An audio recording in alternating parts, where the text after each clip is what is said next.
I'll call the town council regular meeting to order. Please stand for the pledge. I pledge allegiance to the flag of the United States of America and to the republic for which it stands, one nation under God, indivisible, with liberty and justice for all. Let me take a point of privilege if we could all remain standing for a moment of silence for all those in Ukraine who are fighting for their country due to the invasion of Russia.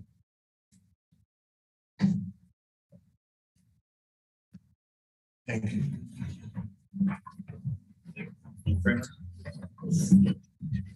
Roll call, please. Alicia. Here. Alan. Here. Mary. Here. Steve. Present. Bob. Here. I would open the floor for citizen input. Is there any citizen input? Name and address for the record, sir. Rich Soga, 829 Jacobs Court. I have a question. I heard that 214th Street was in bad shape. And I took a ride down there and I went and looked at this myself. When is this road scheduled to be repaired, replaced? Next year. So we have, and that's something that if I'm getting a nod from Neil, he'll discuss under reports under road projects. I believe, if I'm not mistaken, you could just nod that we have the engineering and the funding lined up. That was part of some grant money that we got from the state in order to do that. If I'm not mistaken, again, that is a full rebuild with water, sanitary, big one big project. So we had to wait till we got the funding lined up. But my understanding is, and I'm only looking at you, Neil, because you're sitting back there, when the weather breaks next year. Okay. How old is that road? Does anybody have any idea when the last time that thing was resurfaced? Is that 60 years old? I don't know how old that road is, but I wouldn't be surprised. Suburban Gardens. I live on that road. That's where I live. And the neighbors don't ever remember it being repaved. Because, it's pretty amazing to let a road. Now, you look at a Pacer rating, and one has failed, that's a -1. I drove up and down there. I couldn't even find a manhole, a storm sewer, a catch basin. I don't know. Jeff, is there any catch basins on there? Just at the corners? Just the corners. I mean, for a road to get into this, I don't even know how you plow. How do you plow snow there? Very gingerly. There's nothing there. I ride a motorcycle. If I lived on that block, I'd probably be laying on the ground more than I'd be on 2 wheels. I mean, this is unbelievable. I had to see this for myself. I mean, I'm fortunate. I live on Jacobs Court. My road was only 40 years. I've been there 42 years. After 40 years, I got a pavement job done, which was nice, a grind and a pavement. And I was very fortunate because my road was known to where near that is. We go back, and I've been here many a time, and everybody that's on this board wasn't involved when the town council went 10 years without paving a road. It's deplorable. You are being tortured. If you had to sell your house and I was going to go looking for a house and I wanted to downsize, the last place I would go there is your neighborhood. I agree. I mean, it's terrible. There's more gravel in your front lawn than there is on the road. But I'm gonna agree with you. But it's, I'm happy to see and hear that this road is going to be repaired. Jeff, those hydrants, how old are them hydrants? They don't look that they're old. Those are water assists. Yeah, so they're probably 70s or 80s, I guess. But again, Okay. 74, test guess. But no matter what you do with these roads here, you got to do more. You spent $30 million to put a new water supply line. You got to do more with these roads. I mean, that is downright terrible. Terrible. I ain't never seen anything like that. I had to see this for myself. You know, I know you try to do things here, you try to do it right. You got limited amount of money, but you're still behind the 8 ball. You need to catch up. You need to do more. If I can, I Rich, feel sorry for you that you have to live on that block. and if I can, Rich, Fortunately, our there's- neighbors, I'm sorry. Oh, Interrupt you. there's, and I think we've talked about it in our different planning sessions. As you mentioned, there was a period of time when there wasn't as much road work done. So there's a lot of catch up that's happening right now. Typically, I think at this level, we're at 3.5, beyond 3.5 million per year, finding different funding sources from grants and internal funding sources to be able to make these things happen. So everyone, I can speak for the council, is very cognizant. It's something that maybe you've said after the meetings that this is something that is definitely being pushed on this level, on the staff level, on the council level, because there's an understanding that additional road work is necessary throughout the town. Well, I give you credit. You do, for a town this size with 16 or 18,000 residents, what you do, you're doing 3.5 million. That's a per capita per the roads here. That's great. That's beautiful. That's wonderful. But you need to do more. There's no way in the world that you should have a road like that. No way. This has been, I rode down there and that road is completely flat. There's no crown on it. You got to have a crown on the road. Even if you just say you found some extra money and you paved it, all that water does is just sit there. There's no pitch to that road. There's nothing there. You got to put storm. Well, you're going to say you're going to do a one dig. Well, you got to put storm sewers. Mr. Soga, I think the important message is that the people up here understand that, and that's why it's on the list to be done, and the work is already in progress. So That's a good we thing. agree with that being a priority, and it's already in motion. So One other question. What is to become of that dirt hill next to the memory care center? Let's everybody look at Mr. O'Shea.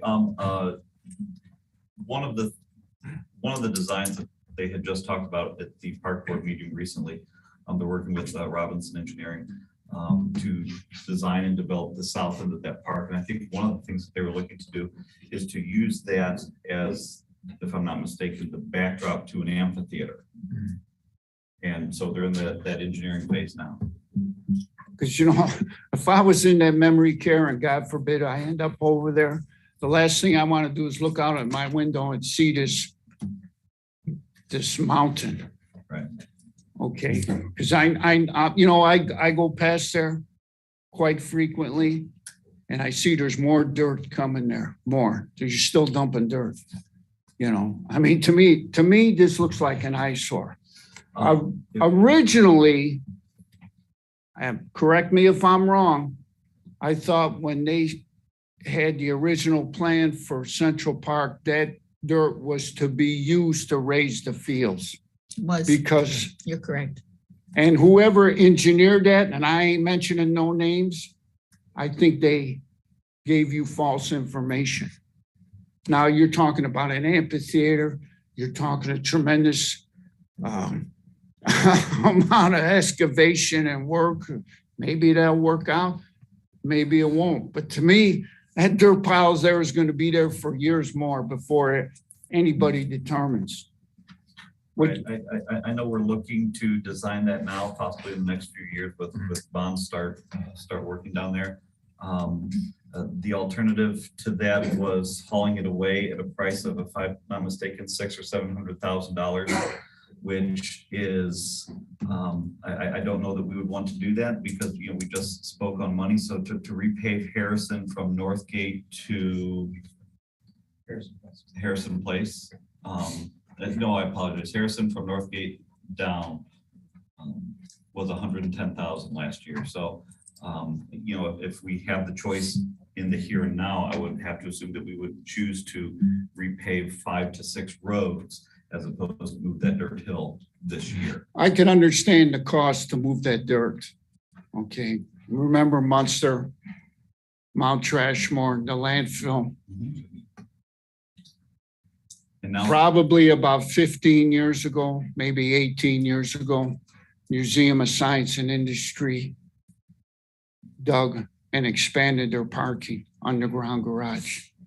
They took that dirt from 55th Street and Lakeshore Drive and brought it to Munster because they needed cover, clean fill for the landfill. You know, you need to find somebody that's got a landfill that needs clean dirt, and they'll come and take it away for free.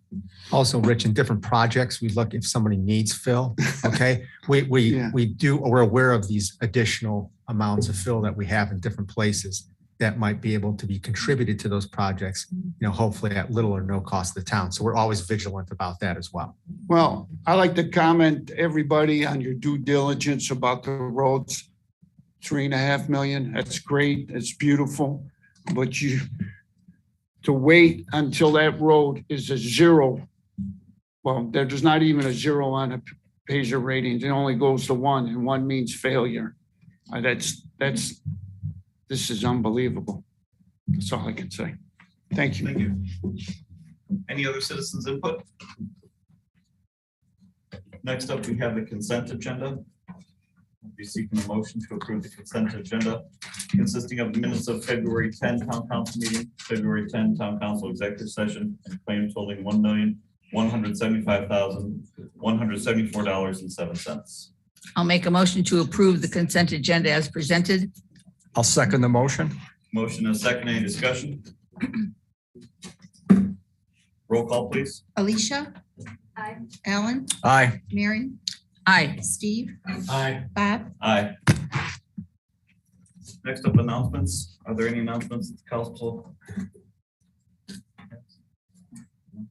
Moving on to. I have one. Governor Holcomb has proclaimed March 13th through the 19th as Severe Weather Preparedness Week in the state of Indiana. There will be a statewide tornado drill Tuesday, March 15th at 9:15. And I just hope our police, fire, and the town, we can get that out on social media so everybody is aware of that. That's all I have. Thank you. Moving on to reports, town council reports. Councilwoman Meyer. I just wanted to once again thank the park board, being the liaison over there. I'm really excited at some of the things that they're doing. I know that they made a proclamation, find it, about there being a Kids Out to the Park Day coming up. I want everybody to make sure they find that and make sure they come out to Pheasant Hills and see what Dyer's put on for trying to get our kids out to the park. It's something that's important to me. And I'd like to see everybody out there because I'll be out there to play too. Thank you. Councilman Brooks. I have nothing further. Councilwoman Thomas. Yes, we had a exciting Dyer and Blue meeting this week, and Brian Lane presented the plan for the 2-stage ditch and how the trees will be used that are going to be taken down and that they're going to be used as part of the project as well. But we took our seeds and we're welcoming lots of ideas, especially for the murals that we're planning to participate in for the old fire station. Also, we had a report from Lake County Community Services. We should be getting a visit from Blossom Mabone. She will be here next month, and she's going to give us some statistics for how we use Lake County Community Services. Thank you. Councilman Kramer. Oh, yeah, thank you. Thank you everyone for coming to our meeting. Always appreciate seeing all the friendly faces out here, taking a few minutes to see what's going on in your town. I'm going to echo the kids in the park. I hope everyone steps up and gets it down. May 21st, just so it's going to be great, and that's what we need in our parks. Part of our park program is directed toward the kids. So great program. Happy to see the weather breaking and some more work getting done, starting in Sunset Park.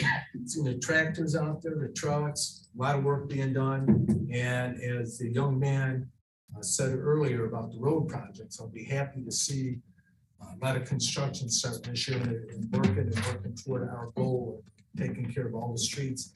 And it's a good idea. We have to look at an overall program to get better at what we're doing. So thank you for that.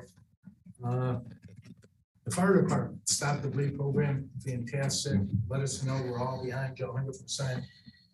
Tell all the guys and girls, everyone in the department, we appreciate him tremendously. Thank you, Joe. The police department, the chief is always hiding behind the pillar there, but thank you guys for doing a wonderful job. And I don't know which young guy drives by and waves all the time. I thought he's waving at me. My wife said maybe her, but they're always friendly, nice, and very courteous. So we do appreciate that. The DPW, guys are out there. Every little bit of snow, thank you for doing a good job. I know a lot of times you're out there in the middle of the night while the rest of us are sleeping, warm in bed. Department of Public Works out there, whether it's a water line, a sanitary line, and in the streets. So tell them and give us from the whole council a big thank you. No, we owe them a big debt. You guys are good, and all the town employees do a fabulous job. Whether you're up front here with clerk treasurers or working for the town of Dyer within our town manager. Does a good job. Thank you, Dave. We don't often say thank you enough to Dave. It's not the easiest position. He's got a bunch of different. Not necessary. Your friendship is enough. I got boots under there. I'm good.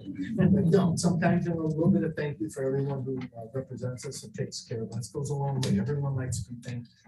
So I'm anxious to hear Neil's reports. I am done. Thank you. Clerk treasurer's report. I have a couple things. I first have a donation for the fire department at the fire chief's discretion for $192.90. If I could have a motion to accept that. I'll make a motion to accept that. I'll second that motion. I have a motion and a second. Any discussion? Roll call, please. Yes, Alicia? Aye. Alan? Aye. Mary? Aye. Steve? Aye. Bob? Aye. The next thing I have is a conflict of interest disclosure for Tom Brown. Brown Insurance is our vendor for the town, and Tom also sits on the planning commission as president. And we just have to disclose that at a public meeting. You can accept that as a matter of record. Okay, can someone accept that? Accepted. Yes, thank you. Also, I would like to just announce this month is National Women's Month. It's been in place since 1995 for all over the country. Women all over the country do a lot of things to help everything, and they need to be recognized. I know I appreciate all the women in this town hall and all the other departments for everything they do. So, and all the women up here at the council level, I appreciate everything. Thank you. Town manager's report. Yes, a couple items that are not agenda items. One, as you notice, the house is coming down for the two-stage ditch project. They're on schedule and should be cleared away so that construction can proceed as planned. Also, a project that's affects us in Dyer, but is out of our hands a little bit, is 81st and Sheffield. The relocation of the utility pole on the corner to make that right turn or left turn, depending which way you go to, really affects the buses trying to get to Bibbich. Neil and I have been talking, and we've been assured that we believe we can still make the target date of having that intersection modified by start of school for next year. So that'll be sometime this August. That'll be very nice. Frank and I met with Lake Central School Corporation to go over some plans, some proposed plans that they're going to be bringing forth with adding 14 classrooms, cafeteria expansion, and phase 2 of that'll be later on in, the next year for some HVAC. So we're very excited to work with them and make that project come to fruition. As many of you know, our south end of the town is becoming more populated, and the need for classrooms is there. So they've chosen Bibbich as one of the smaller schools for that grade level to expand. We have 2 initiatives that we started. One is to move to Indiana through the Times. That's working on schedule. And then we also have vote for best of the region that's been circulated. So we encourage everybody to take a look at our flyers and vote for Dyer for best of the region. And finally, our website is up and running with some great work by Frank. Take a look at it when you get a chance. It'll have the best of the region information on it too to vote. That's all I have. I would make one comment about the website. Yes. Great job, Frank. It looks amazing. One of the things that some of you may have noticed in the audience is that we haven't necessarily advertised that the new site's up. This is a soft opening, I guess you could say, as if it were a restaurant. Just, I think, we'll find a broken link here or, a checkbox here that we're still working on. So I know in a few weeks, we're going to be looking to really start promoting that. There'll be a corresponding app that will go with that also. But Frank has done an excellent job of getting that website up. So thanks. I appreciate that. I did have a question for Dave. A few months back, we talked about the bike trail. We cannot acquire that property for obvious reasons from the Canadian National. Our second phase was down 213. I had talked with the town council. They were all on board, and we asked you and the other town manager to get together. I just want to know where we're at. I haven't heard a report on it. Yeah, nothing really to report on. Cherville Town Manager Volkman is aware that we would like to talk about some plans there. We both agreed in our initial assessment that probably not abandoning the idea of going down the pipeline railroad area is probably a good choice. And NERC also has recently reached out and said that they have not exhausted the initial plan of going down the railroad track area, that we think we should still pursue that aggressively. So that. Last time I talked to Canadian National in Washington, D.C., their last comment was, make us an offer. I don't know if we have to look at appraisals, but outside of that, Plan B was always down 213. Cherville's willing to go not only to that street with the stop sign on 213, but to build that extra section all the way down to the Dyer border. And they would cover that if we would just build up to it. So the residents have been looking for a bike trail for a long time. Plan A or Plan B, or we can do a dual path. We need to do it. Absolutely, and I think I agree with you that Plan A and Plan B are both need to be pursued. I think with NERC's recently reaching out to us saying that it is in their project description, and maybe Mary, if you want to add any more to it, in that last meeting they've aggressively come up with a plan that will include that area. So maybe that'll get some wheels with it with the railroad. Not We sure. physically met with them as well regarding these plans. So Yes, there's with been- NERC, yes. With NERC, Yes. And Let the me know I director got a lives in good Dyer, too. relationship with our congressman in the first district, and he could help with anything that needs to be done for Washington. Okay, We'll try it again. Thank you, Dave. thank you. Town attorney's report? Yes.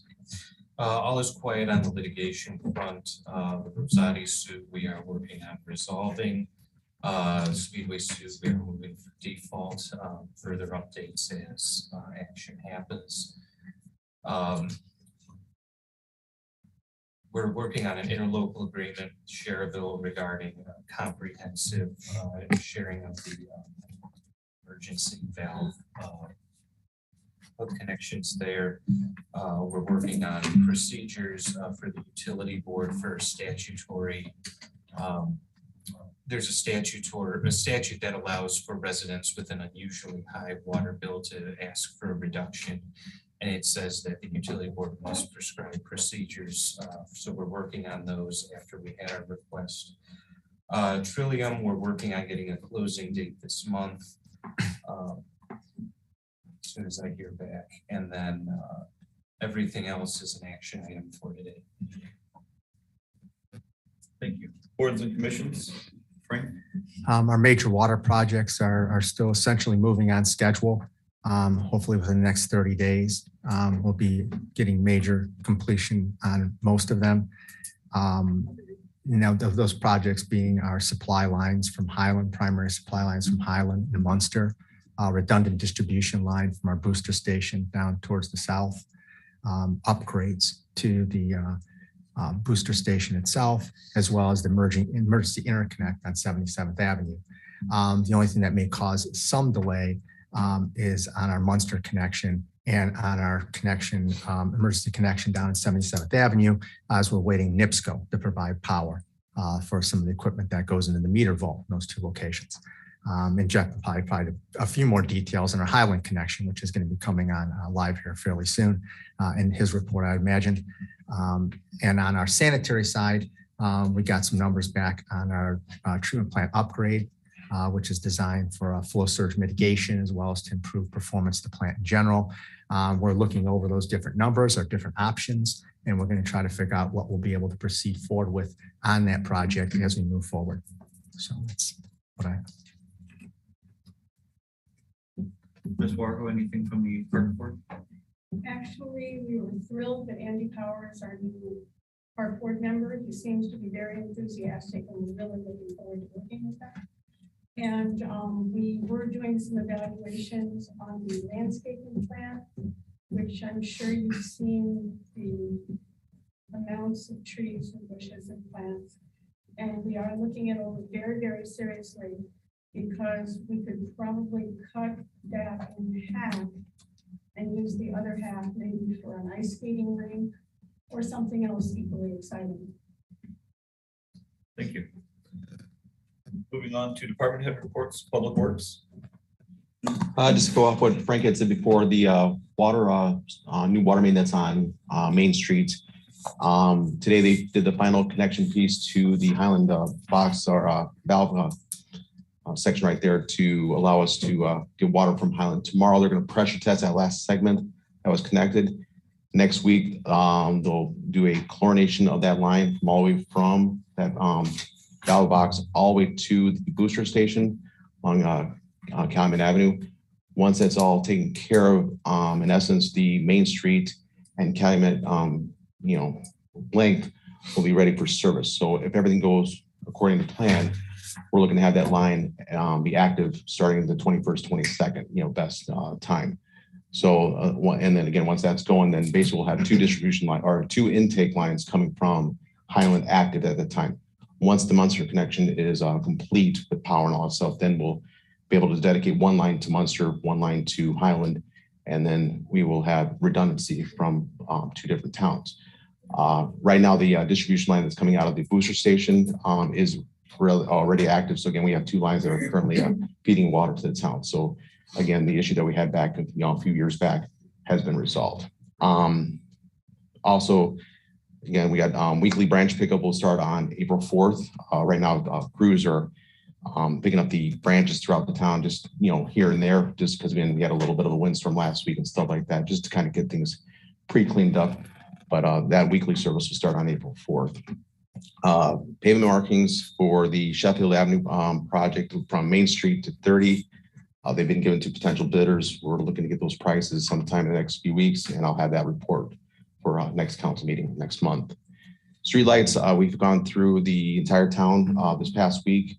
There were a few streetlights that have been out, so we're in the process of getting those lights fixed, and we'll continue to do that on a monthly basis. So that way, we just don't have situations with lights being out anymore. Building services have been working over at the EMS, revamping the old dispatch room, kind of giving it a remodeling for a new ICS command center. So again, they've been working on lights, painting, moving equipment and stuff like that. So they've been working really hard on that.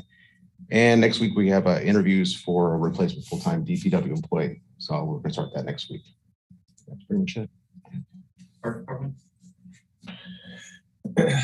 Over the project at Central Park that Gary Up is back on site. They started Monday, last Monday, I should say, doing their work out there. So right now they're working around the building, grading the area, getting them ready for the paver and the concrete, the playground that will go in.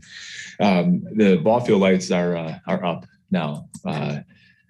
So all the lights and all the poles are out of the bay that we've held in there for a while and stuff like that. So some of the wiring still needs to be completed by Powers and Son as part of the phase 2 project of it. But all 24 light poles should be up right now. Also for Central Park, we had a meeting with Gary Up and Robinson on Tuesday. We're still anticipating that May 31st date for the project to be completed and stuff. So everything, since I started early on in March and we've had some decent weather, we're looking good as of now. And also just to add on with the dirt real quick too, is I know you said you saw dirt coming in. We aren't taking any more dirt. Now we haven't for a while, for a few years now, as far as companies coming in just dumping. The only dirt you have seen there is just actually that's from Gary Up from the north end. They've taken it over. They actually also have taken dirt off that pile. Now it doesn't really make a dent or anything like that, but they brought it over there when needed and stuff. But if you have seen them being dropped off, dumps unloaded and stuff. That's just from the north end of Central Park. So, and then the other thing was Albert Miller splash pad. We are going to be going with CSK Architects to build the bathhouse bathroom facility that we have out there. They're going to take 2 weeks to do their design, and then we are preparing to have all the final documents and bidding documents for next park meeting. So we're pretty close on getting that ready to go for the construction and stuff. So a lot more updates next month. And then last thing that I have is we do have a park staff member now that is CPSI certified, which is Certified Playground Safety Inspector through the National Park and Recreation Association. The town used to have one with Public Works, who then that person had retired, but now we do have one now within the Parks Department. And that's all. Thank you. Police Department. Start with the monthly report from February. It was 691 incidents, 48 arrests, 26 accidents, 320 citations, and 399 warnings. As most of you know, that the entire community, or I'm sorry, all the employees have been working on our national incident management system that we are all up to compliance. That's every employee all the way up through the staff is now in compliant. And I want to thank Kelly Carroll for all the hard work he did, and Chief Martin for organizing the executive command classes for that and using their facilities. This puts us in a good position if there is any disasters that we need to move on and get us to another level. With that said, we are moving forward with our Lexipol policy and procedure system. The police department and fire department, the chief will speak on his behalf. We are moving along at a fast pace. We're projected to be done by August, September, hopefully, depending on any hiccups. But the first 4 training sessions have been flying by with our team. We have all of our command staff from sergeants and above that are working with it, along with our specialty units and our trainers. As you know, we went forward with the out-of-state registration process that we've advertised. As of yesterday, we had 110 warnings out there. Obviously, we're dealing with some of the people's questions and complaints and handling them on a case-by-case basis. Not that many complaints, but we are seeing at least, I believe it was over 60 have already come back in and are working with us to become in compliance. And that is our main goal for that, is to get everybody in compliance, not for punishment or anything else, just to get everybody to make sure that they're plated in town, that belong in town. We'll have our new hire on Monday, March 21st. He'll start his first day. As you saw, we had to move the Police and Fire Commission, Police Commission meeting a week out due to some training with the clerk's office, so we can make sure that we do everything properly. The other person that is in the process right now is we're probably looking at April, first week of April or last week of March, to getting that last slot filled, and then we'll be back up to staff. That'll depend on PERF coming back, but it looks like that's going to happen, and we're excited about the new hires and everything going on. And as Jeff mentioned, the old dispatch center has been changed into a emergency operations center along with our dispatch center. It'll be coexisting in there. So if we have any incidences that we can do that in, it's a large space, and his guys are doing a phenomenal job, as they always do, to work with us. Other than that, I don't have anything unless you have any questions. Thank you. Fire. Yes, for the month of February, we ran 146 total calls. We had 408 hours of training. We worked with myself, Captain Hemrick, and firefighter Golick.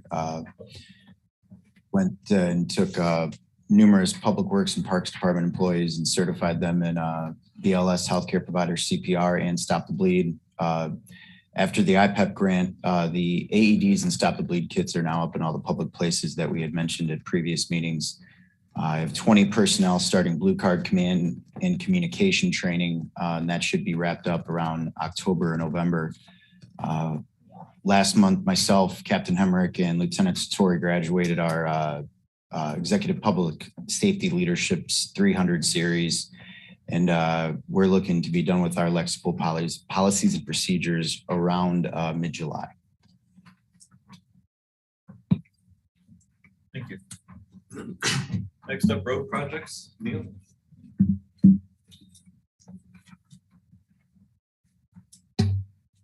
Good evening. We have the 2021-1 CCMG project, Carnation, Edgewood, and Schilling. We had the pre-construction meeting this week, and notice of proceed's been issued. We expect full work to begin within the next month. The preliminary work and the letters are going out, and the tree removal and those kind of ancillary things before the actual road work begins will be done probably in the next 2 to 3 weeks. The 2021-2, those are the resurfacing projects that we awarded, I believe at the last meeting. All documents have been submitted to NDOT, and we're still waiting back from them for the contracts to be able to deposit those funds with the clerk's office, and then we can proceed with working forward on those projects. The 2022-1, which is 214 Madison and Magnolia, there's been no awards yet from NDOT. I checked this morning. We would expect those based on past schedules to probably be in April, possibly May. But the good thing is with the funding from the gas tax that the state's been doing since, I think, 2018, there's no issues on funding. We're just waiting to receive that back. And that's actually all I have right now. Are there any questions? I do have a question. Yes. Who did the 215? Which portion? In the ABC. This, Over by me. yeah, Madison to Harrison. from Harrison to Madison. Yeah. On 215th from Harrison to Madison. Oh, no, it doesn't matter. I don't walk recall that down that fact. road every day. Yeah. With my dog. It's falling apart. It's terrible. I will have to double check that. So it's 215th from Harrison to I Madison. have pictures. I can't get them to go through. I was gonna send them to everybody, but for some reason I have to do it. So, I can send them over to you. Oh, please, But please yeah, do. it looks- Yeah. On 215th, we did some intersection work at Harrison in 2020. That was kind of piggybacked on our CCMG project at that time. East of Harrison, I don't necessarily recall, but if you could send me those pictures, that would be Yeah. very much I'll send appreciated. them over to you, but I need somebody to go out there and look. Okay. because It's trained in gravel already, Okay. so. Yeah, I would very much appreciate that. No problem.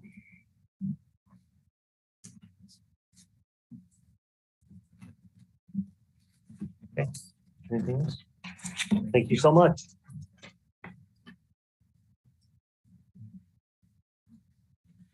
Next up, old business. We have some appointments to some boards and commissions. I'd like to make a motion to appoint Michael Wargo to the Police Commission. I'll second the motion. A motion and a second. Any discussion? Roll call, please. Alicia, Hi. Alan, Aye. Mary, Aye. Steve, Aye. Bob. Aye. Next up, we have appointments to the Disability Board. I believe there are now 2 openings on the board and we have 2 applications. There are now 2 openings. Yes, there was one. Ms. Butcher left. Okay. Yeah. I'll make a motion that we accepted 2 applicants to be put on the Disability Board. Their names? Dave, you have names or? Dan Hilbert. Zachariah. SEBES. Can you send me an email with all the spelling so I can get their certificates ready? This is the only 2 that Jessica sent out. Yeah, just good. I didn't. I'll Okay. send them over. I have a motion. Do I have a second? I'll second. Motion and second. Any discussion? And just so the record's clear, could you read out those names again? Because we have to appoint a specific individual. So Dan Hilbert. Okay. Would be the first one. And the other one is Zachariah. Doesn't put your last name, it's Sebeste. Both vacancies are until 12/31/22, so the end of this year. Also, can we have, can someone get a hold of Barb Butcher for a resignation letter, just so we have it for a matter of record? I can send her back an email. How did she deliver her notice of resignation? She emailed me at work. We can consider that a valid resignation as long as we have some writing that's been delivered. So she could just forward me the email and I'll print it out and put it with her paperwork. Okay. Thank you. Any discussion? Roll call, please. Alicia? Aye. Alan? Aye. Mary? Aye. Steve? Aye. Bob? Aye. Moving on to ordinances and resolutions. I'll be looking for a motion to accept resolution 2022-8, authorizing 2021 encumbrances to be carried over into 2022. I'll make a motion to approve resolution 2022-08, authorizing 2021 encumbrances to be carried over into 2022. I'll second the motion. I have a motion and a second. Any discussion? Roll call, please. Alicia? Aye. Alan? Aye. Mary? Aye. Steve? Aye. Bob? Aye. I'll be looking for a motion for resolution 2022-9, exercising power of eminent domain for property at 921 Calumet Avenue. I'll make a motion to approve resolution 2022-09, exercising power of eminent domain at 921 Calumet Avenue. I'll second. I have a motion and a second. Any discussion? Just to update the council, this was recommended to the council by the Stormwater Right. Board. It's a portion of the undeveloped property in the northwest corner immediately bordering the ditch in Calumet Avenue. That Stormwater wishes to acquire for its proposed north pump station. Yeah, and that's really important, the stormwater too, because we've been looking for a place that we can take a chunk of land and put a pumping station there to get the water out of Northgate. So the purpose is to relieve Northgate flooding. Any further discussion? Roll call, please. Alicia? Aye. Alan? Aye. Mary? Aye. Steve? Aye. Bob? Aye. Next up, we have ordinance 2022-05, amendment to ordinance 2021-14 and 2021-31, composition of the Historic Preservation Commission. I'll make a motion to approve ordinance 2022-05, amendment to the ordinance of 2021-14 and 2021-31, composition of Historic Preservation Commission. I'll second. Members of the council, at the last meeting, as you recall, there were 3 positions as the commission was created, but 4 applicants. So the council approved the 3 appointments and the 4th contingent on a 4th seat being created. An even number of seats on a commission, while not unheard of, is not ideal just because you don't want to end up with ties. So what I proposed is creating a member of the town council to be the 5th member. And if this ordinance is approved, I would recommend a motion to fill that 5th position. And I can answer questions if any. Everybody look at Alan. Yeah, I'd be glad to do it. Okay, I have a motion and a second. Any further discussion? So why, again, can we go back to why we're gonna go from 3 to 5? The statute authorizes a minimum of 3 and a maximum of 9. When applications were solicited, there were 4 applicants for 3 positions, and what the thoughts were circulating at the time was rather than turn the 4th person away, the council would approve them contingent on expanding the commission to 4 or 5 members. And what the proposal here is 5 rather than 4.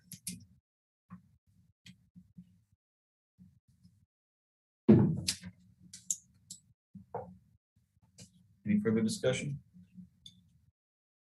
Roll call, please. Alicia, I'm sorry, I need more info. I'm saying no. Alan, Aye. Mary, Aye. Steve, No, Bob, Aye. Since this was an ordinance and we didn't have a unanimous vote, we will put ordinance 2022-05 on next month's agenda. Next up, we have ordinance 2022-06, authorizing the creation of volunteer committees. I'll make a motion to approve ordinance number 2022-06, authorizing creation of volunteer committees. I'll second the motion. Have a motion and second. Any discussion? Adam? Yes, so this addresses the issues that were raised in the last study sessions, I believe it was, regarding volunteer organizations that work closely with the town on town-related projects, specifically the Dyer and Bloom and the Summerfest volunteers came up. So what this does is it creates a mechanism to sort of bring those non-town employee, non-official volunteers under the aegis of the town, which will help for organization, supervision, and I think liability purposes by defining what that relationship is and clearly establishing that these volunteers are acting on behalf of the town. And as you can see, what it does is this council has the ultimate say on whether a volunteer committee is approved and or disestablished. But it's ultimately a non-advisory board or commission that has the authority to recommend setting it up. And once a volunteer committee is set up, to oversee that committee. And then the authorizing resolution gives it a lot of, well, this ordinance gives a lot of leeway to the board, and then this council can, of course, modify it in granting approval. It can set forth how many, the name, purposes, and an expiration if it includes one of the volunteer committee, how many members are on the committee, and then it specifies that each committee is an appendages of the town and subject to public meeting and open door law requirements. I can answer any questions if you have them.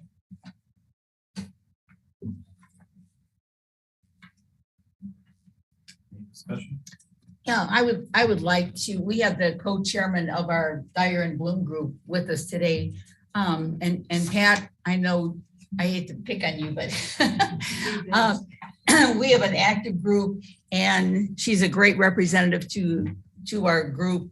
And I'd like you to just tell them what is the latest project that, you know, if we're looking for approval for something, you know, that we all take part in it. And our latest project is the murals. Have the murals on the old fire station. Right. And we had looked into the mural in front of the building, but I don't think our group will be involved in that. But we're looking for suggestions. So I invite everybody to come to one of our meetings or let us know if you have some of the ideas. We've had some great ideas from people. Some So of them are. our energy will be focused this year, like again, we will make sure that the police department area looks good and the fire department. And last year we did a lot of work on Pheasant Hills, and a lot of the plants that we do donate out there come from our own gardens to save money on the town. But you know, we want to make it look presentable, and it's made a big difference, especially in front of the police station, because the landscaping around there has not been very good, to say the least. Right. You know, and I think it's a poor reflection of our town, the way it looks. Right. And residents really do appreciate that. Yes, So. they do. All right, so getting back to the ordinance on questions on it, did we determine already as a council which committees we're talking about? How many on each committee, what their goals are, what boards and commissions we're going to assign? Because I sure don't want to overload any board or commission. I would much rather prefer we get all the groundwork and legwork done before we just prove an overall ordinance and haven't crossed our T's and dotted our I's on it. Well, this is an overall ordinance that grants the authority to establish. So any volunteer committee that is proposed has to come to this council before it's set up. And this council can make changes to how it's set up. And it can, as you can see, it can even transfer authority from one board or commission to another if it feels there's an overload. This is designed as just a general framework to allow you that leeway as situations arise. And my personal legal opinion is that that's a preferable approach to try and setting everything up rigidly, and then you don't have that flexibility down the road if there's a situation that arises where, for example, one board or commission is overloaded, or there's a new event that's planned that should have a volunteer commission. You have to rework the whole ordinance if you want to allow for it. This is sort of a framework for working within it. So this doesn't approve any, this is the process. So the two that I'm thinking of in my head is Dyer and Bloom would then come before us, and the Summerfest. So yeah, what would happen is that, and the discussion has been that Park Board will likely be the board overseeing them. So what would Yeah, happen we've next? got other ones that are, and if you're saying this is a reset, there are no volunteer ones, we create them as a council starting from this point forward, and we set their mandates or goals and provide that direction, and then assign them to a board and commission, and then they go through the appointment part of it. Exactly. So they'll come up with a recommending resolution that comes before this council. This council can then approve it as written or make modifications. And then once the council enacts it, then the volunteer committee is set up within the parameters that the ordinance. Because we do have the community market that's still meeting and preparing for. That would be another one that could come up. And what it would, the park board would initiate the process. It would send a resolution here, and then this council would enact the ordinance, finalizing what the arrangements are. Can you kind of touch base on the resolutions that would have to be done with that in order for me to take in money if they got money donated to them? Right. Yes, and the plan is once you have resolutions actually coming to the council, they'll be accompanied by an appropriate resolution creating line items for the budget from those projects. And it may just be a general, I know there's an existing events line item ordinance. That one as written is still okay for purposes of town events. But as far as, for example, planting flowers, that's not necessarily an event. We may need to have a separate line item, but those will come before the council as the resolutions do. That's the intent.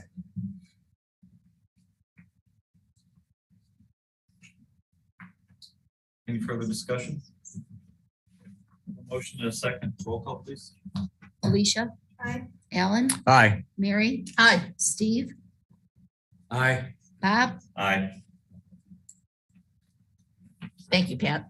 Do I have a motion to suspend the rules and pass ordinance 2022-06 on second reading? I'll make a motion to suspend the rules and approve ordinance number 2022-06 on second reading. I'll second the motion. Any discussion? Roll call, please. Alicia? Aye. Alan? Aye. Mary? Aye. Steve? Aye. Bob? Aye. Next up, I'll be looking for a motion to approve ordinance 2022-07, establishing the CPR and Stop the Bleed Fund. I'll make a motion to approve ordinance 2022-07, establishing the CPR and Stop the Bleed Fund. I'll second that motion. I have a motion and a second. Any discussion? Do you want to say what this fund is for? Yes, so for the first time ever, we're going to be able to put on public classes and teach our citizens at Dyer in CPR and Stop the Bleed. There'll be a fee for the CPR classes, mainly because there's cost to card through the American Heart Association, since we're going to be certifying them up to a high level of standards. With that, the money that's brought in will help facilitate, all of our dummies, our CPR mannequins take wear and tear. We have to change the lungs out, purchase new one-way valves and everything else. So that funding will go right back into the actual program itself. So we'll be offering monthly CPR classes and to start with quarterly Stop the Bleed classes. And we already have been approached by one of the Little League groups. I believe it's Babe Ruth, and we'll be doing that here shortly. So we're looking to start this April 7th and go from there. And, we'll do a minimum of 10 each CPR class. It's AHA regulations, maximum of 25. So little by little, we'll be chipping away and getting more people through in the town certified in some life-saving stuff.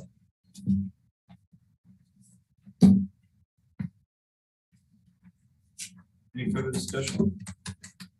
I would just like to say to Chief Martin, great job. We did a lot of work. I had to call down to state since this is going to be a new line item and something we've never done in the town before. So working together was a pleasure. Yeah, thank you for all your help. No further discussion, roll call, please. Alicia? Aye. Alan? Aye. Mary? Aye. Steve? Aye. Bob? Aye. I'll make a motion to suspend the rules and pass ordinance 2022-07 on second reading. I'll second. Any discussion? Roll call, please. Alicia? Aye. Alan? Aye. Mary? Aye. Steve? Aye. Bob? Aye. Going down to new business, 2022 health insurance renewal. We just talked about that in the study session. Are we just looking for a motion to approve? Correct. To enter into April 1st, 2022 to March 31st, 2023 as proposed. I'll make the motion to accept the 2022 health insurance renewal. I'll second that motion. A motion and second. Any discussion? Roll call, please. Alicia? Aye. Alan? Aye. Mary? Aye. Steve? Aye. Bob? Aye. Next up on new business, surplus property. I can summarize it for Chief Alcott. PD's requesting 2 vehicles to be auctioned off and needs the council to deem them as surplus property so we can take the next steps. This is routine for vehicles that have been deemed not necessary in a fleet anymore due to mileage, year, wear and tear, or all the above. I'll make a motion that we approve the trade-in surplus of the 2007 Ford Crown Victoria and the 2010 Ford Crown Victoria. I'll second. I have a motion and second. Any discussion? What kind of shape they in, Chief? Okay. No more questions. One of them is one of them an old canine? Yeah. Yeah, that one's gonna have some stink that will never go away. Roll call, please. Alicia? Aye. Alan? Aye. Mary? Aye. Steve? Aye. Bob? Aye. Next up, under new business, we have the Tri-Town Safety Village. I see Executive Director Bill Jarvis is in the audience. Would like to make any comments? Good evening, President Starkey, council members, staff. Just here, hat in hand, 13 years now. Looking to find out if Dyer would continue to support us. How much are you asking for? The actual budget is 34,000. That is what 34,500. That's 1/3 has been appropriated by Cherville. St. John still has to meet, so that hasn't been done yet. I do have all the information if there's any questions. But this basically, as you can see, our budget, which I can share with you, we've sent it out prior, is basic nuts and bolts of keeping that place open. Last month, Mrs. Malkow was here and she informed the council that the safety village has been closed to students for 2 years. But yes, because of COVID. And I understand that, but I don't know how you're justifying the expense for a place that was closed for 2 years.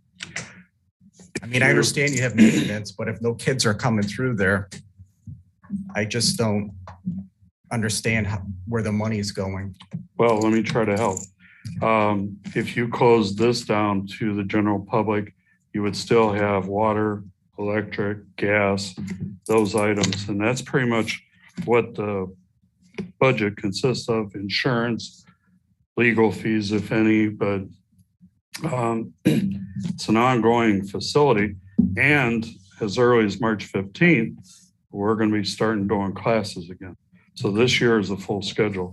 So what you're proposing or what you do will take care of the children coming this year. Lake Central has authorized all second graders because the state of Indiana, we're 0.5 at COVID now. Mr. Jarvis, Yes, you're asking for 1/3 of 34.5. 1/3 of the total budget, which is 104,710. Oh, okay, that's I thought you were only asking for 1/3 of 34. But whatever we appropriate, this is the money going forward. Right. Everything else in rear has already been done and paid for. Correct. And so, just be honest, we had discussions with the police chief, the fire chief, and we're hoping and looking for a revamped training program to modernize it and get it updated. That's really what I would like to see, and I know a couple other council members. So if we can get that commitment from you, it'll probably help us determine how much. Well, you have my commitment because I've sent an email out to the chiefs about reviewing the project, the instruction. We have one, Scott Hemmerich is coming out, going to review the class and update it. It's time. It is. Because there's so many new things. Every year there's something new. And so we teach second and fourth graders, but you can always improve everything. You can. I will be the first one to say that I was one that was held up on the education. It is outdated, and I have a hard time putting forth any kind of funds for something that's might potentially not be safe, I guess, is what I'm looking for, safe for the children to hear again and again. In talking with Chief over there, and you know, my concern is that we're gonna open this back up, and we're still gonna be teaching this year the same thing you're teaching from 2 years ago, 10 years ago. This is revamped. That's not the plan. We changed the curriculum 2 years ago. Officer Bazant actually teaches at the Safety Village. We always ask for their input of things that need to be changed or how to present it. We also have Lynn Volkman, which worked for Maryville Schools for 29 years, and she has sat in and reviewed our presentation and has made numerous suggestions. And those suggestions are going to be put in place. Oh, yes. Oh, yes. So you have talked to With police stuff? Jim Bazan has taught police. Yeah, I think the police stuff is pretty basic. Fire stuff, which I've taught the police and simultaneously at police, fire, and railroad. So I never have really seen what the fire and the railroad is, but Chief Martin is, I think that's one of the major concerns with what's been instructed there. Topic of curriculum changes didn't come up until I brought it up a couple of months ago. The Tri-Town chiefs have talked and discussed regarding the curriculum. We're actually meeting this coming week. Obviously, we have a very full plates with running our departments and making sure public safety happens in our community.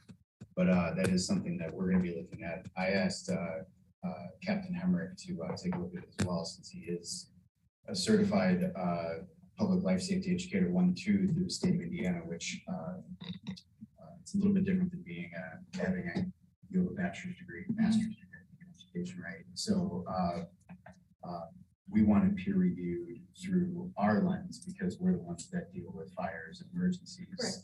So as we have discussed previously, so it is a topic that, like I said, the Tri-Town chiefs have discussed and we've been looking into just full plates, trying to make sure it gets done. So the topic of changing the curriculum didn't occur until after we brought it up because it is very outdated. So just need to make sure it gets done the right way. Well, the curriculum had changes all along.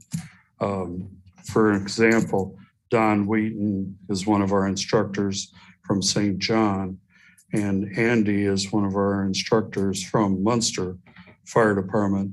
One of the things we were teaching was fire extinguisher use, for example. She said, we need to stop that because we need to teach the children, do nothing to try and put the fire out, escape from the home. And so that was an immediate change that took place.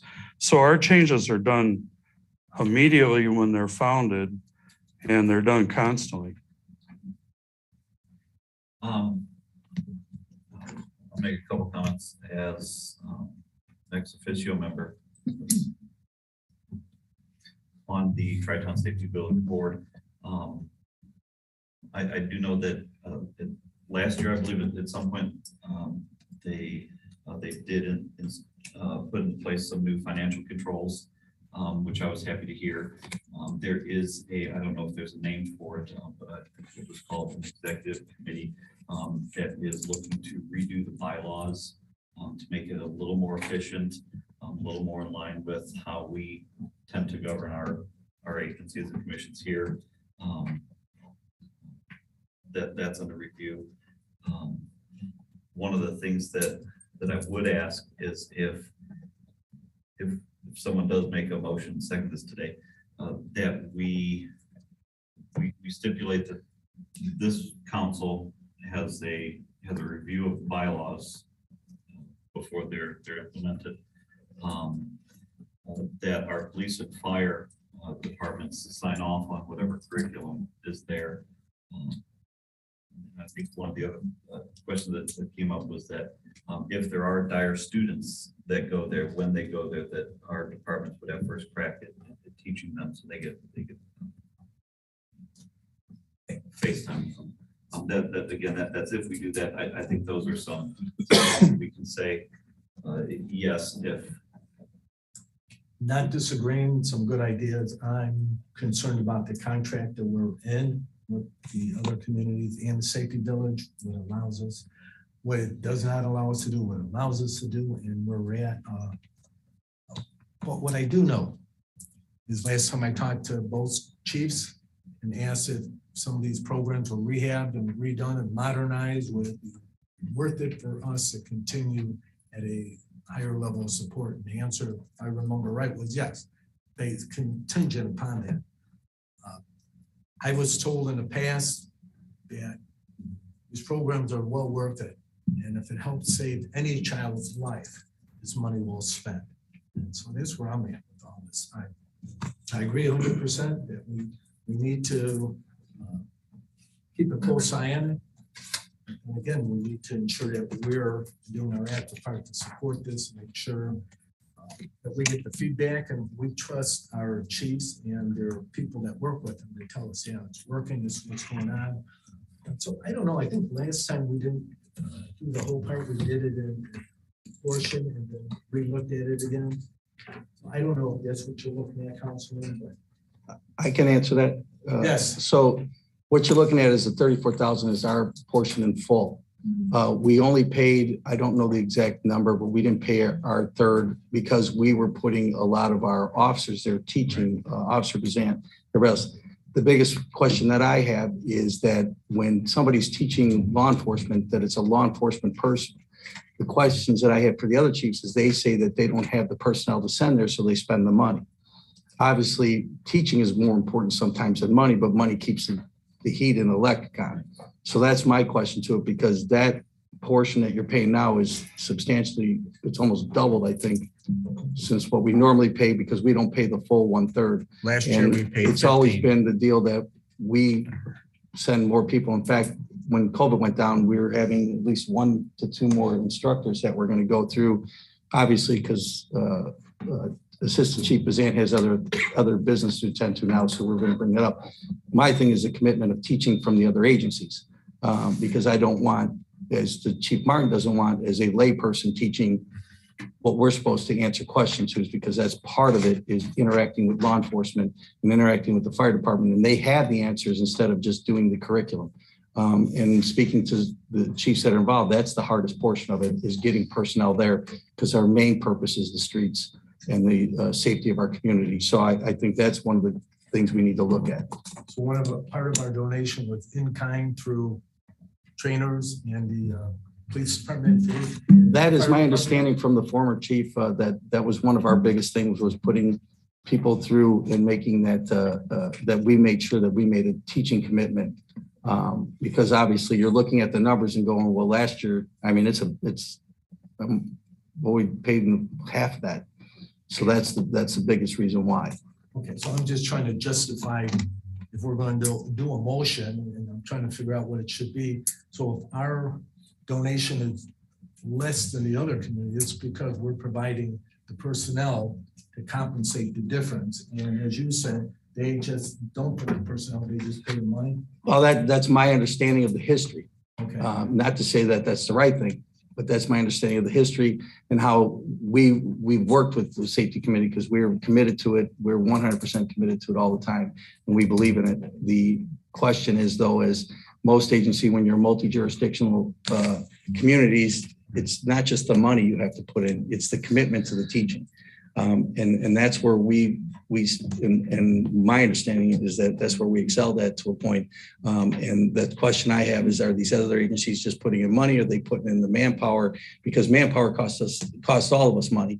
And portion of that is that you want law enforcement and firefighters being the instructors, not, and no offense to teachers, if you don't know what the product is to teach, it's hard to teach. And the questions come up, and it's the kids want to see the police officers, they want to see the firemen, the families want to be involved. To build on that, it's important that the kids see the police officers and the firefighters, because if you come into the house, if you're coming to the house for a fire, they need to know that you guys are safe. They need some respect, you know. That's one thing. I mean, I think Dave could attest from a day one. We've always had every Dyer school that goes through, we have a Dyer officer in front of them. Right. The police side isn't something that is rocket science. We're teaching second graders how to cross the street, bus safety. It's stuff that it doesn't take a brain surgeon to teach, right? But it's important to have a Dyer officer representing and seeing those kids. And we've always been, that's been, priceless, I think, on our end. And there is a problem. I think Bill could talk. I think the biggest problem is getting good instruction in there.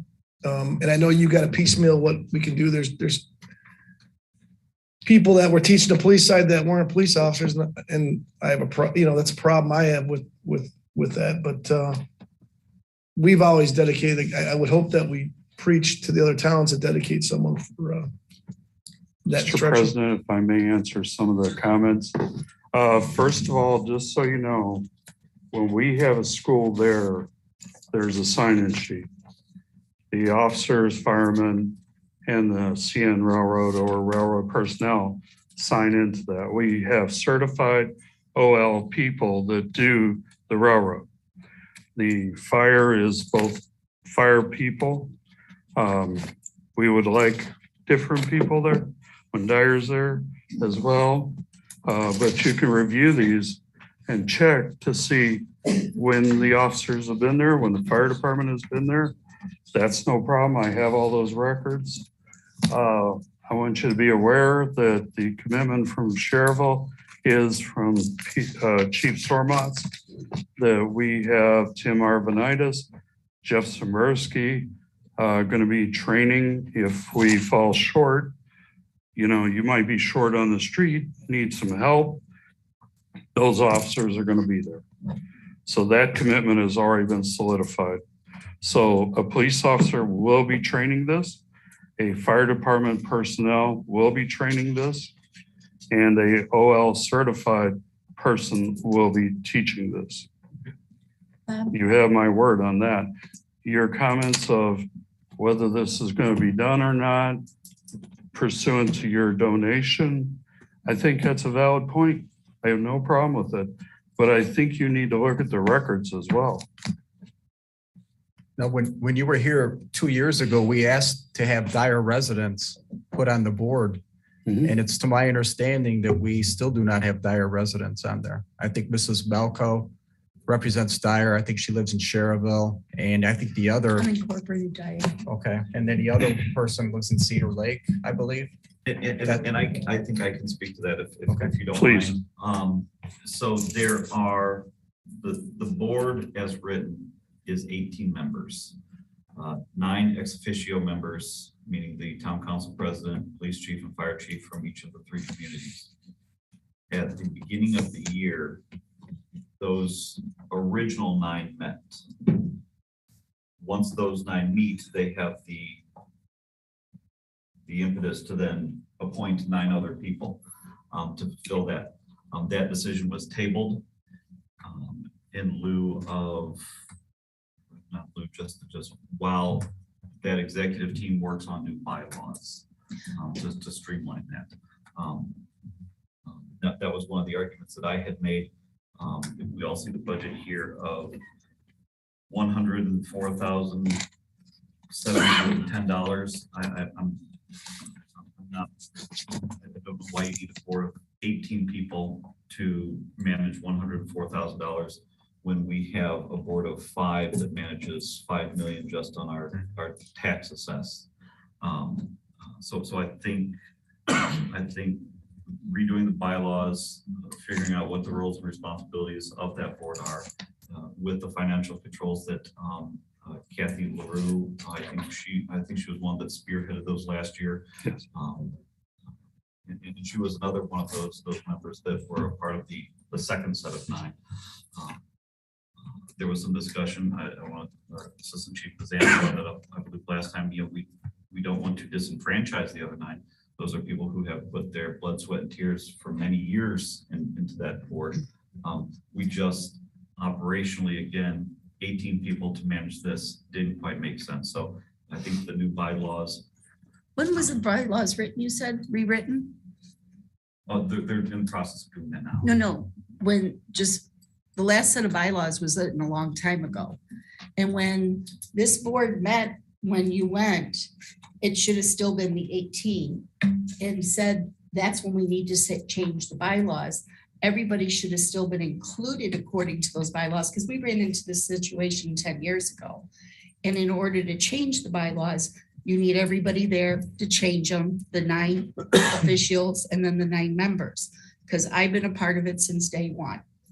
And once that's together, you write the bylaws and you change it to the 9 members. And no one's going to have a problem with that. But the problem, well, so far, I just wanted to ask, the ones I just wanted to ask is where the 34.9 came from, because I never saw any minutes of where this was approved to ask the towns for this.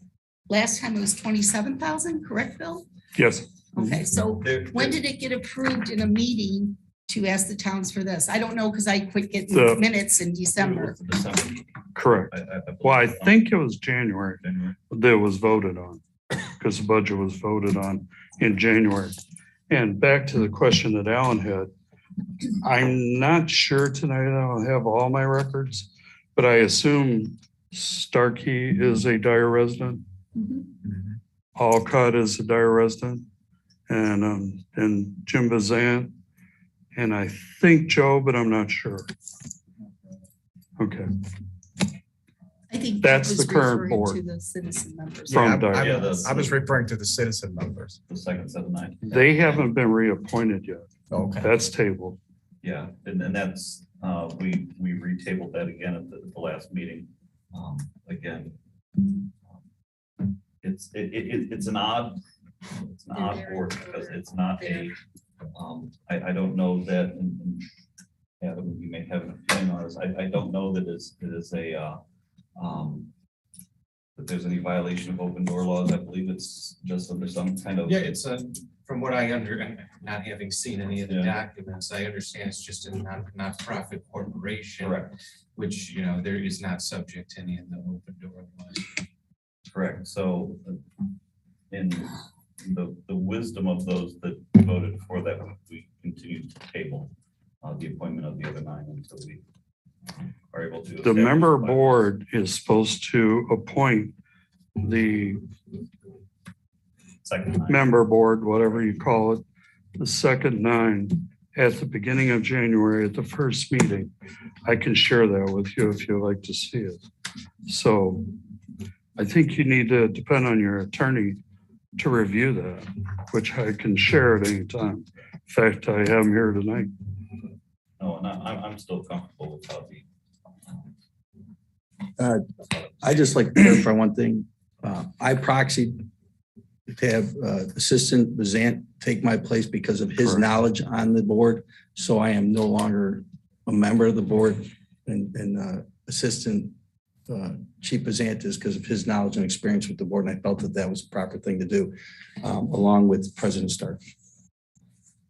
I guess my question that I have is there a financial plan? Because whatever we do tonight, you're going to be back here next year, the year after, the year after. Is there any way to make this safety village sustainable? Viable on its own? Yes. I seriously doubt it. No, it's also my understanding, I don't know if this is correct or not, that when it started, this was all staffed by volunteers? No, I don't think so. Yeah, it was. Diane Van Nort was paid. I She can go was back paid in the $10 record. an hour. Well, regardless, it's Back still then. pay. You said volunteer versus pay. Well, she was $10 an hour for 20 and she volunteered 20. God Right. rest her soul. Yes, but I can provide that if you like to see it. I have all those records too. I mean, the issue, I think the safety village, the concept is great. My kids went there. It was an awesome program, but every year we're continually paying out this money. I would prefer to buy our fire department one of those a safety trailer, a smokehouse. They could take it to any school in town, whatever they want. And then we know who is teaching the lessons. That's true. I mean, very true. And as you heard earlier, there's streets where you can't even find a curb. Potholes. We've got a lot of money we could spend right here in town. I can say just for the input, we do the training for the fire in a full-size home that has smoke machines as well. A trailer would have that, but it's nowhere near the same. When you try to get 25, 30 students into a trailer, and then how are you going to handle the police and the railroad portion with that trailer? My question. Okay, I will. There isn't even a motion. I was going to say I will entertain anyone's thoughts to call this point.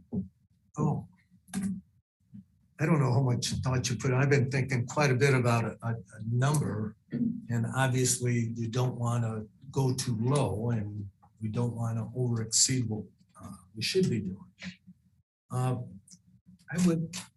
don't know if there's immediate need for it absolutely right now, but I would like to table this. I make a motion to table so we can, as a council, get together, figure out exactly where we're at, along with our town manager and our police chiefs and fire chief, and then come back to you next meeting, and we've had at least a firm knowledge on where we're at, and we can convey that. We're not destitute. Okay, so my motion would be to table it until we can meet and discuss this as a council along with our support groups. I have a motion and a second. Any discussion?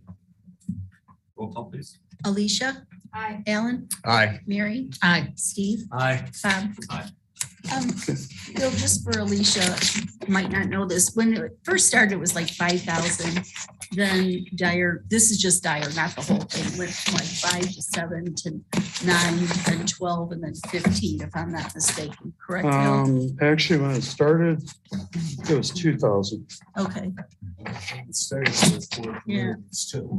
Yes, I own. so just to know that it. I can share every year what's been paid by the different communities if you like. I have all these documents, all the records.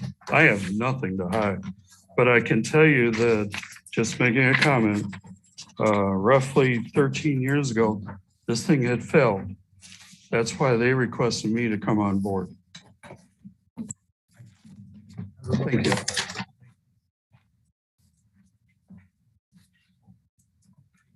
Next up, any and all, I think we want to discuss. I have a couple issues I'd like to bring up. Thank you.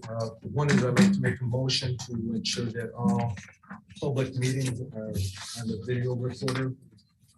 One, for transparency, so everyone can see clearly what we're discussing, what we're debating. And two, for those residents who, for whatever reason, cannot physically make a meeting, they can actually be a part of it, understand and see what's going on. That's what I thought we decided 2 years ago, but if it wasn't clear, I'm making that motion now, to make sure it's absolutely clear. Motion, do I have a second? I'll second. Any discussion? So just to clarify, we already live streamed the regular council meeting. You're talking about the study session. Is that correct? Public meetings. Okay. All public meetings or just the council meetings? Public meetings was my motion Okay. to ensure transparency for all and to ensure those residents that cannot make it physically can be an active part and see and hear everything going on.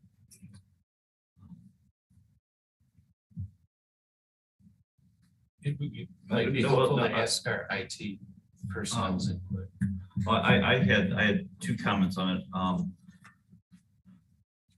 One, I have no problem not recording the study session. For one, I think it allows the council the room to have ideas without thoughts being taken out of context. And I think that's also supported by the fact that study sessions do not require meeting minutes by law.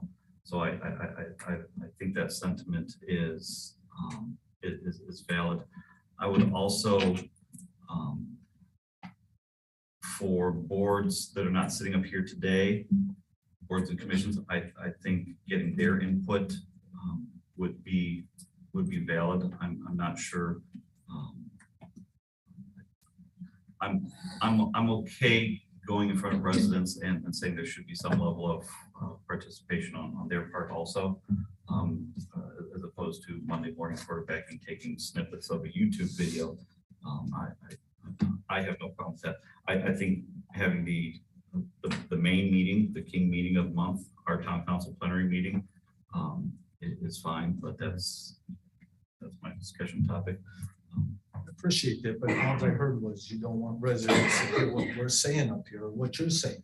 I think that's And that's counterintuitive to our exactly main that. goal of being transparent. We all talked Taking about that part of what I set out and transparent. repeating it is exactly the issue that I have, Well, so. Eric, I count on our residents because I trusted them to be able to decipher what, instead of taking little bits out, let them make that decision. I think it's intuitive for us to include everybody, no matter what they can do. Maybe, like I said, they want to go, but they're physically not able.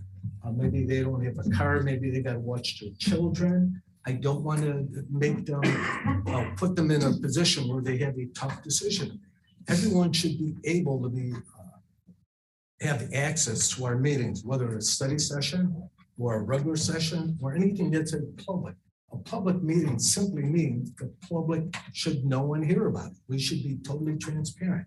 Now, I've had my say on it. You understand, we talked about this 2 years ago. We said the same thing. My understanding was everyone agreed at that point. We continued on. So I have a motion. We have a second. I'm going to call for the roll. Roll call. Alicia, Aye. Alan, Nay. Mary, Nay. Steve, Aye. Bob, No. Okay, moving on. Next motion I have is to credit all residents $5 to services not rendered for their garbage. They pay the garbage. I did the calculations for your garbage portion. A lot of residents asked about that. The calculations I did, I took your monthly multiplied by 12, divided by 52, comes out to about $5. The question was brought up when we discussed it last week in a study session, would it be a little extra work for the clerk treasurer's office or the board? It was yes, but residents asked me to bring it up, so I'm bringing it up as a motion to credit them $5 for not having garbage service that 1 week.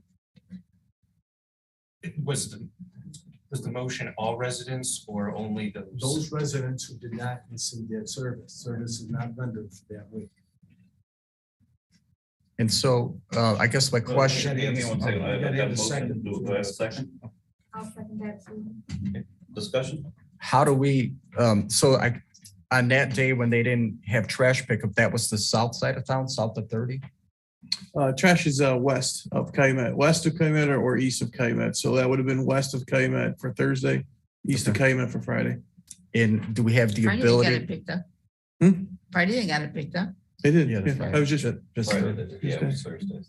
And I guess this is a question for Frank. How are we gonna do this? How are we gonna determine? The system doesn't distinguish where a person lives, east, west, north, south. So the system doesn't have an inbuilt ability to do that. We would have to basically determine which parcels were on each side, get with Tyler to see how we can actually manage that. But the system doesn't have the built-in capability to do it because we don't track where a resident lives. Everybody pays the same amount. So I guess the other question is it an amount of time that somebody's going to have to spend doing this? certainly, yes. Okay, It's thank not you. something we normally Okay. do, right? Or it's not something the system's Yeah. capable of doing at the moment. Has anybody spoken to Republic about a credit or reimbursement for that lost day? Because I don't understand why the town has to pay for what Republic didn't do, I guess. I wasn't asked to, and that's gonna depend on your contract with Republic. And knowing how they're usually written, I highly doubt that that is going to be an option for the town.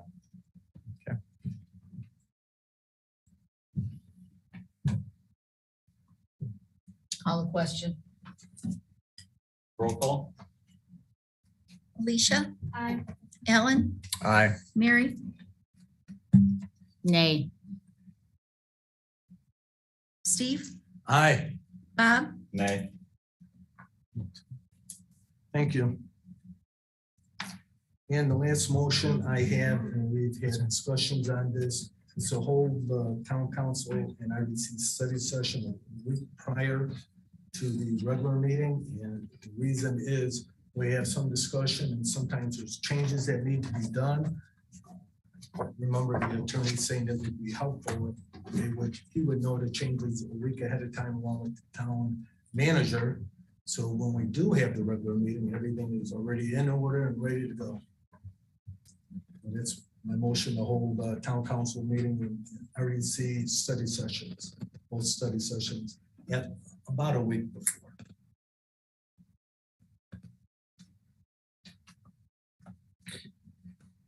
I mean, this isn't really an order of business that requires a motion. It's the president's prerogative to set the meetings and the study sessions. Now, if you want to get a sense of the council through it, it's appropriate to do a motion that way, but really it doesn't have a binding effect.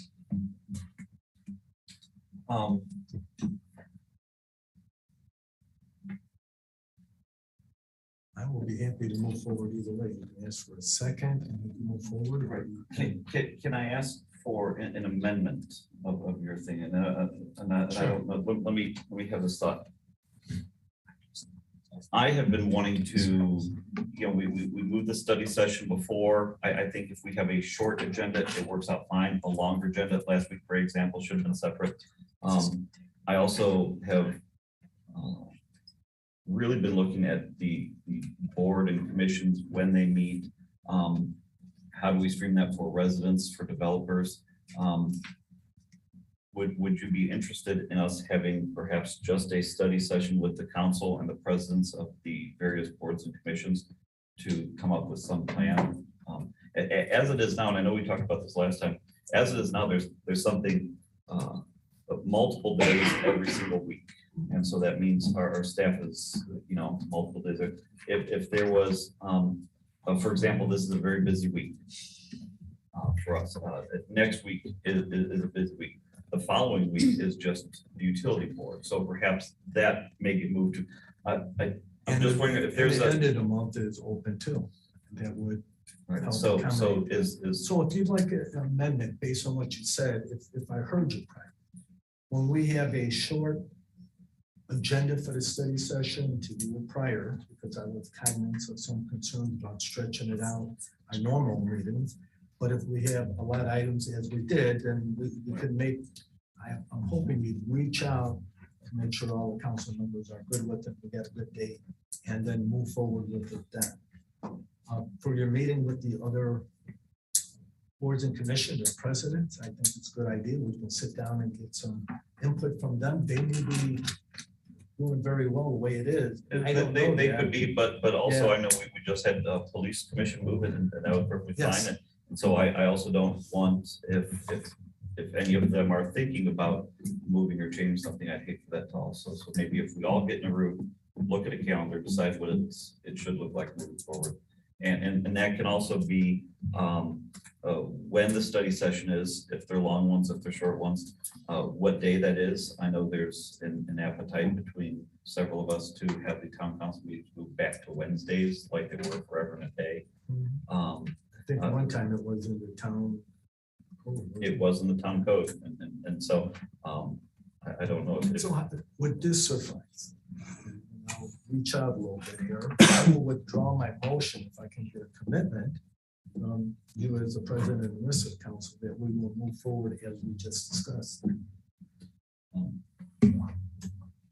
Dave, can we reach out to the board and commission presidents and the town council and sometime perhaps before the end of the month, but with enough time to perhaps take a look at April or May's? Yes, is it okay with your request if it's the president of the council, myself and the board, so that we don't have to run into the 48-hour agenda postings and all this? It'd be more of a managerial sit down? Well, I surely would like to be a part of it. And that would be okay too. They have two council. Okay, I'm fine with that. I'm just saying so that we could have Sort of more flexibility in scheduling this. sounds like a good plan. Or we could get that together, the Councilman Kramer and myself. That works for you, sir. I'm going with the flow right now. Okay. Any other or any and all? Thank you for allowing me all that. Not a problem. I will set the motion to adjourn. Motion. Voice vote. Aye. All right, I'm taking a 5-minute break. Oh, I was ready to go, but that's okay.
I'll make a motion to approve the consent agenda as presented. Do I have a second? Second. Roll call, please. Any questions? Alan? Aye. I don't think we had discussion. Is there any discussion on it? Well, is there any discussion on any of these items? No. Roll call, please. Alan? Aye. Aye. Alicia's right behind you.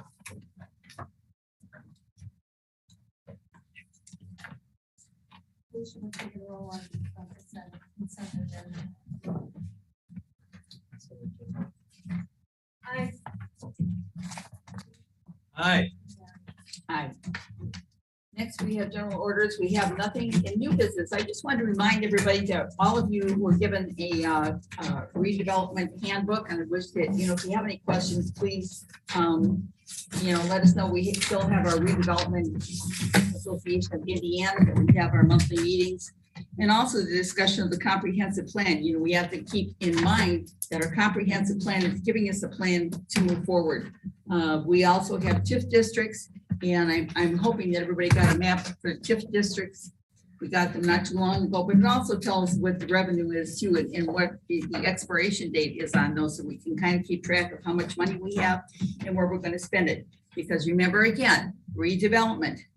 We are in charge of job creation through finding destination. We want people to come here because it's going to kind of influence them and create jobs, because they're going to say, what a great place this is. So that is what we want to be doing. So I know sometimes we lose sight of what our purpose is, but that certainly is it. Any discussion on any of those topics? Yes, we talked about the Indiana Redevelopment Commission handbook. Yeah. If we had any questions, who is our residential experts that we would go to with these questions?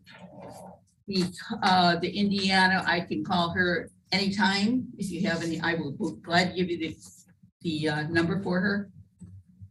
Do we have any in-house experts, Dave? The label expert, Or let's say what. I would say experience- that part of my job description is to be the development person for you. So if you have questions for me, if I don't have the answers, we'll definitely get. That's what I need to know. Thank you. If it's a legal question, I'm always here. Yes, thank you. Any other discussion? You have a motion for adjournment? There's an any and all section. Any and all? I'm good, but I was wondering if anybody from the audience had any questions for the redevelopment. Hearing none. You have a motion for adjournment? I'll make a motion to adjourn. Have a second? Second. Roll call, please. Aye. Aye. Aye. Aye.